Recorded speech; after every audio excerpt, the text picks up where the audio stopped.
a yanda hankalin jama'a ya riga ya karkata gaba ɗaya a duk yanda za a yi a samu kuɗi a online, jama'a mu kiyaye, saboda lokaci ne da 'yan damfara za su samu dama sosai su damfare mutane, saboda hankalin kowa ya riga ya karkata gaba ɗaya akan cewa ana samun kuɗi a online. Yes, ana samu, saboda na fi son ku natsu ku bi komai a hankali, kada ku je maybe ku ji an ce ta fashe za ta ci gaba da fashewa.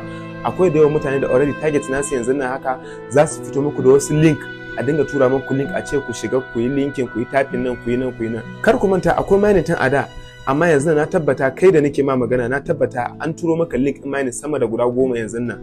Kuna tunanin cewa gaba ɗaya ne genuine? Ba gaba ɗaya bane genuine.